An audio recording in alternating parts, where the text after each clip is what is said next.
आवाज जनतेचा, लढा सर्वसामान्य जनतेच्या न्याय व हक्कांसाठी। करमाळा तालुक्यातील अर्जुन नगर येथील दत्तू गोविंद पाटोळे यांच्या 2 म्हैसी चरण्यासाठी गेल्या असताना वादळी पावसामध्ये वीज पडून मृत पावल्या। तसेच 12 लोकांची घरं उद्ध्वस्त झाली। पंचनामा होऊन देखील नैसर्गिक आपत्ती आर्थिक मदत 5 महिने झाली मिळालेले नव्हते। या प्रकरणाची दखल घेत प्रहार जनशक्ती प्रदेशाध्यक्ष विमल अनारसे यांनी वेळोवेळी घेतलेल्या पाठपुराव्याला यश आलंय। 13 जानेवारी रोजी सोमवारी उर्वरित नुकसानग्रस्त शेतकऱ्यांच्या अकाउंटवरती नैसर्गिक आपत्ती आर्थिक मदत जमा होईल असं तहसीलदार यांनी सांगितलं। प्रहार जनशक्ती पक्ष महाराष्ट्र महिला प्रदेशाध्यक्ष विमल अनारसे यांच्या पाटोळे यांच्या वतीनं आभार मानण्यात आले।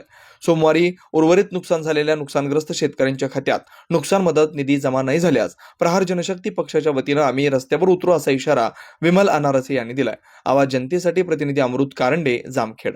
नमस्ते, मी प्रहार संघटनेचे प्रदेशाध्यक्ष बोलते।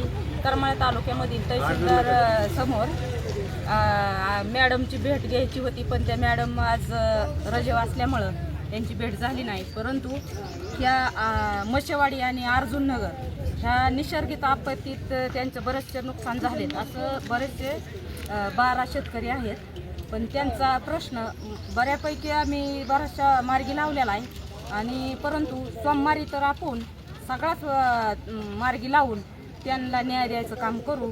आणि जर नाही त्यांचा प्रश्न मिटला तर आम्ही प्रहार संघटनेच्या वतीने रस्त्यावर उतरून ह्या गरीब शेतकऱ्यांना न्याय द्यायचा प्रयत्न करू। नवनवीन घडामोडी आणि सत्य बातमी पाहण्यासाठी आजच आमच्या YouTube चॅनलला सबस्क्राईब करा, शेअर करा आणि लाईक नक्की करा।